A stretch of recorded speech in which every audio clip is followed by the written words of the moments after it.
आज की क्लास में कक्षा 10th का विज्ञान में बात करेंगे वैद्युत चुंबकीय प्रेरण और फ्लेमिंग का दक्षिणाहस्त नियम। तो बस ये दो टॉपिक के बारे में बात करेंगे, विद्युत चुंबकीय प्रेरण और फ्लेमिंग का दक्षिणाहस्त नियम। तो देखिए, विद्युत चुंबकीय प्रेरण इसका डिफिनीशन ये है और ये इसका डायग्राम है। ठीक है, विद्युत चुंबकीय प्रेरण में इसका ये डिफिनीशन है और इसका ये डायग्राम है जो बुक में दिया हुआ है, वो एडिटिव यहाँ पर लिखा गया है। तो देखिए, लास्ट क्लास में हम लोग बात कर रहे थे कि विद्युत मोटर के बारे में। ठीक है, विद्युत मोटर में जैसे पंखा को चलाना है तो उससे क्या करते थे, सेल से या बैटरी से उसको जोड़ते थे और उसमें करंट जाता था तो पंखा चलता था। ठीक है, मतलब ये लास्ट क्लास में पढ़े थे क्या कि सेल से या बैटरी से मोटर को जोड़ते थे और वो जो है पंखा चलता था। ठीक है, तो उसका विपरीत आज हम लोग पढ़ेंगे। अगर मान लीजिए कि पंखा को चला रहे हैं, पंखा को चलाएंगे तो विद्युत धारा उत्पन्न होगा, करंट उत्पन्न होगा।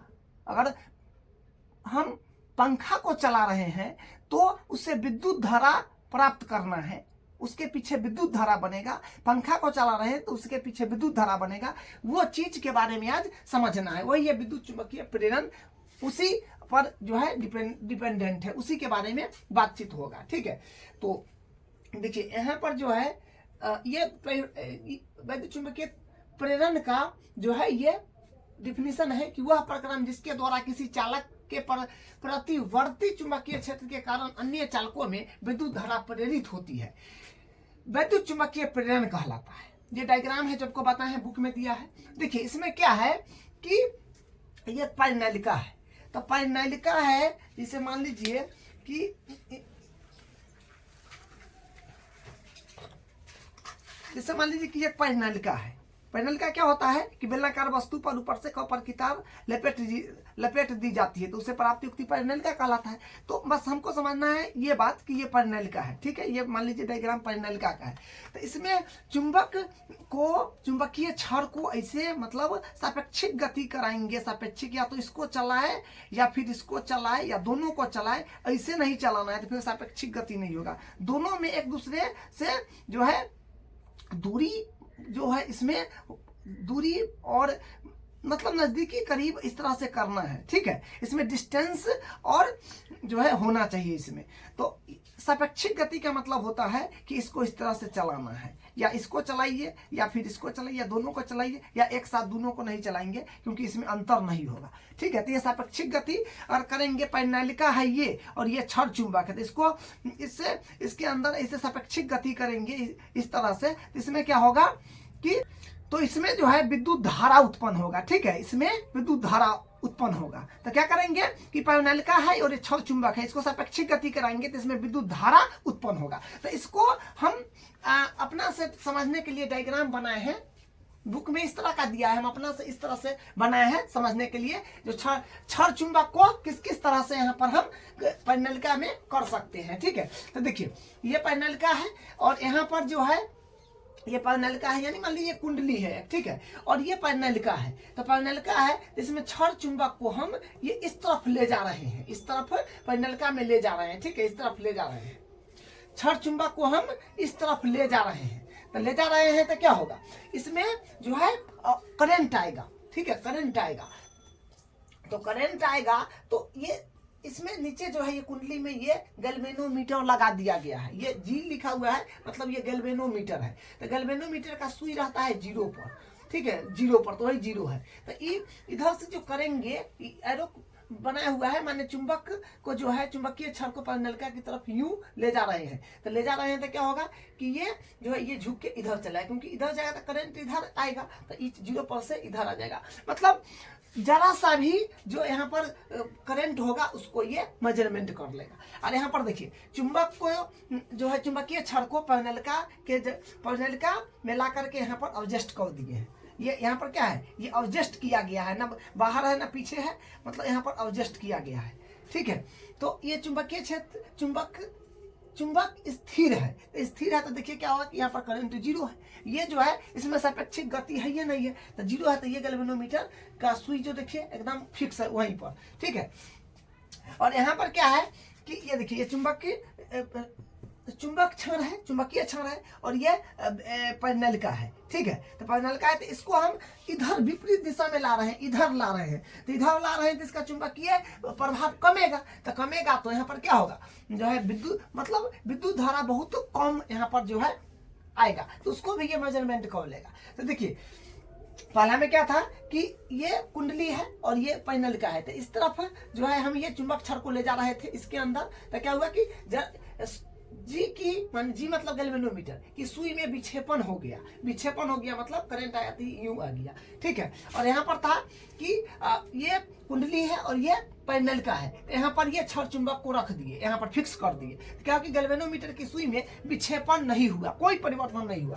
ठीक है, मतलब जहाँ सुई है वहीं रह गया। और यहाँ पर क्या है कि विपरीत, उसके विपरीत ही है, ये चुंबकीय क्षण है और ये परिनलिका है, तो इसको हम बाहर की तरफ ला रहे हैं, विपरीत दिशा में एरो है ना, बाहर की तरफ ला रहे हैं, तो मतलब जी की सुई में विपरीत दिशा में विक्षेपण होगा, विपरीत उल्टा विक्षेपण होगा। ठीक है, उल्टा जो है विक्षेपण होगा, ऐसे होगा इसका विक्षेपण, ऐसे। तो देखिए यहाँ पर ये पॉइंट को, जहां जी माने गैल्वेनोमीटर, जहां जी गैल्वेनोमीटर है जो कि जरा सी विद्युत धारा को भी माप लेता है, मतलब थोड़ा सा भी अगर इसमें करंट आएगा एकदम हल्का भी तो उसको भी माप लेगा गैल्वेनोमीटर। वही बात है कि जहां जी गैल्वेनोमीटर है जो कि जरा सी विद्युत धारा को भी माप लेगा, थोड़ा सा ही विद्युत धारा को माप लेगा, तथा विद्युत धारा की दिशा का ज्ञान कराएगा, दिशा का भी ज्ञान कराएगा। इधर से जा रहा है तो ये सुई इधर से आते हुए इधर आएगा तो सुई इधर मुड़ेगा, तो मतलब धारा की दिशा जो है ऐसे है।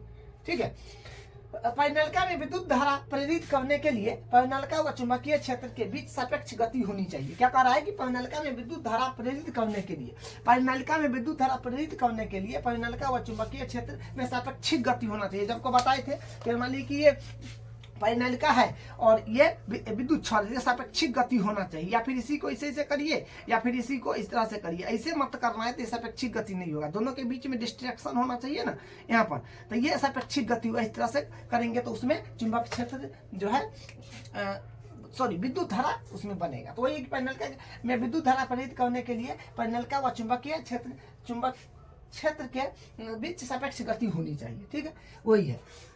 यहाँ पर एक और देखिए, अब इसको जो है ये इसको अब जोड़ा गया है बैटरी से, सेल से, बैटरी से। ठीक है, तो देखिए क्या होगा, यहाँ पर बैटरी से जोड़ा गया है और बैटरी से जोड़ा गया है, और यहाँ पर देखिए तो यहाँ से क्या हो रहा है देखिए, और स्विच को मतलब ये बुक का डायग्राम है।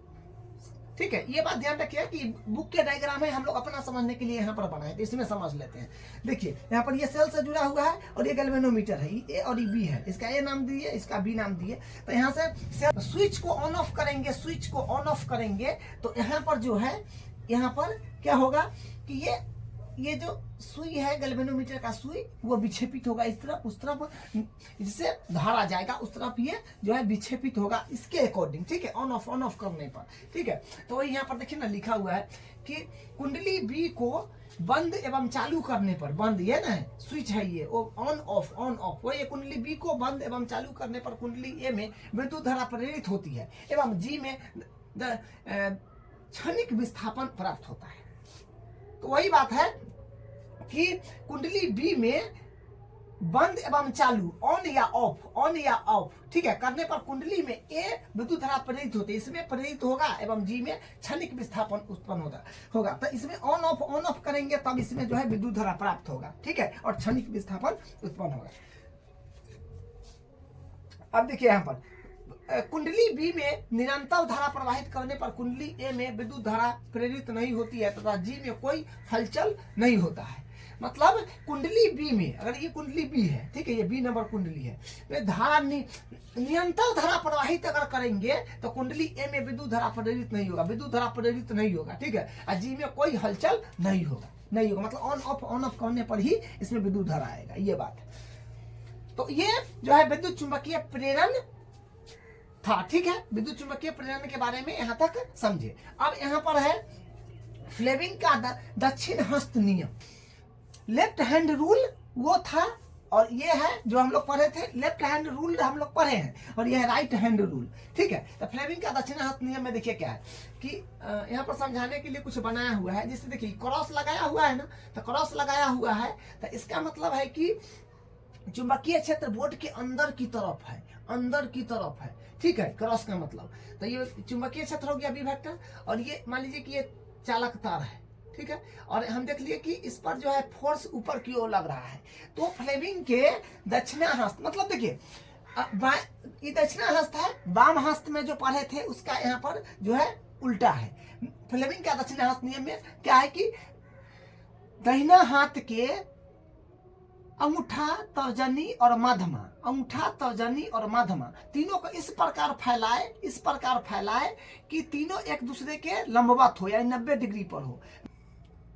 तो तर्जनी चुंबक क्षेत्र की दिशा में और अंगूठा तार पर लगने वाली दिशा के तार पर लगने वाले बल की दिशा में रखेंगे। तो ये जो है ये मध्यमा ये बताएगा कि तार पर जो है चालक तार पर विद्युत धारा की दिशा किस तरफ है। ठीक है, फिर से समझ लीजिए, ये तर्जनी है, तर्जनी को चुंबक क्षेत्र की दिशा में रखना है और अंगूठा को जो चालक तार है उस पर फोर्स, चालक तार पर फोर्स यानी बल किस दिशा में लग रहा है उस तरफ रखना है, उस दिशा में इसको रखना है। तो ये मध्यमा बताएगा कि चालक तार में जो है विद्युत धारा किस तरफ है, मतलब धारा की दिशा तार में किस तरफ है, ये मध्यमा बताएगा। ठीक है, तो वही बात। तो यहाँ पर ये जो है, यहाँ पर देखिए ये आपको पता है कि ये क्रॉस वाला है, क्रॉस, तो ये जो है चुंबक क्षेत्र की दिशा बोर्ड की अंदर की तरफ बताएगा। तो इसको अंदर की तरफ, ये अंगूठा को सॉरी ये तर्जनी को रखना है अंदर की तरफ, और ये देखिए ये तार है, तार पर बल की दिशा ऊपर की ओर है, तो ऊपर की ओर रखिएगा। तो ये जो है मध्यमा इस तरफ आ रहा है, तो इसमें तार में जो है क्या, तार में जो है विद्युत धारा की दिशा इस तरफ है। ठीक है, बस आपको इतना ध्यान रखना है कि ये तर्जनी को चुंबक क्षेत्र की दिशा में और ये तार पर जो बल की दिशा है उस दिशा में अंगूठा को रखना है। तो मध्यमा बताएगा कि तार पर विद्युत धारा की दिशा किस तरफ है। तो यहाँ पर चुंबक क्षेत्र है बोर्ड के अंदर की ओर, तो ये अंदर की ओर हो गया, और ये तार पर जो है ये चालक तार पर बल ऊपर की ओर है, ऊपर की दिशा में, तो ऊपर की दिशा में अंगूठा कर दिए। तो ये मध्यमा जो है, मध्यमा इस दिशा में है, तो इस तार पर जो है विद्युत धारा इस दिशा में जा रहा है, बस यही समझना है। ठीक है, और इस पर गैल्वेनोमीटर अगर लगा दे, गैल्वेनोमीटर यहाँ पर गैल्वेनोमीटर, तो देखिए ये क्या इधर जीरो पर रहता है, तो इधर से ये करंट आ रहा है, तो गैल्वेनोमीटर यूं चलाएगा। ठीक है, ये है। तो ये जो है क्या है कि फ्लेमिंग का दक्षिणाहस्त नियम है। ठीक है, तो यहाँ पर नियम में इसका डेफिनेशन देख लीजिए। इस नियम के अनुसार यदि हम अपने दाहिने हाथ की तर्जनी, मध्यमा और अंगूठा को इस प्रकार फैलाए कि ये तीनों एक दूसरे के परस्पर लंबवत हो, तब यदि तर्जनी चुंबकीय क्षेत्र की दिशा की ओर संकेत करे व अंगूठा चालक की गति की ओर संकेत करता है, तो मध्यमा चालक में प्रेरित विद्युत धारा की दिशा बताता है। तो आपको पता है कि फ्लेमिंग का दक्षिणाहस्त नियम क्या है कि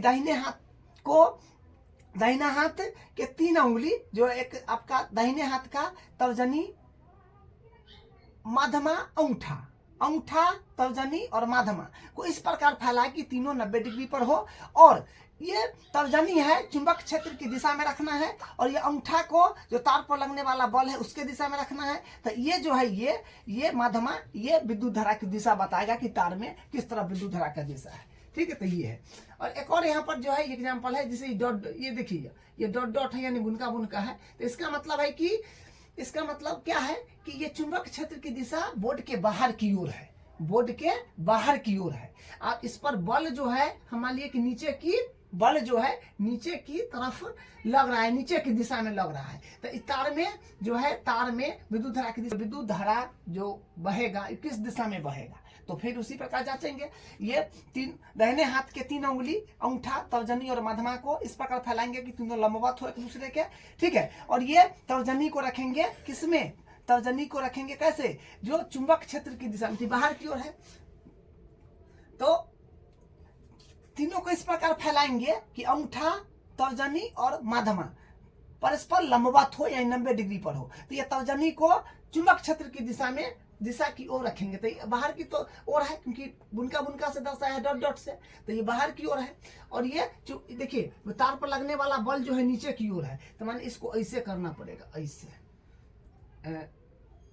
ऐसे ऐसे करना पड़ेगा। बाहर की ओर जो है, बाहर की ओर चुंबक क्षेत्र की दिशा है, और ये बल नीचे की ओर लग रहा है, तो अंगूठा नीचे की ओर है, तो ये माध्यमा है उस तरफ है, तो इस पर भी जो है क्या, तार पर विद्युत धारा की दिशा इसी तरफ होगा। ठीक है, तो ये है, तो ये इसका डिफिनीशन भी आपको बता दिए कि ये डिफिनीशन है। तो ये आज की क्लास में हम लोग वैद्युत चुंबकीय प्रेरण और फ्लेमिंग का दक्षिणाहस्त नियम के बारे में देख लिए। अब अगले क्लास में इसका अगला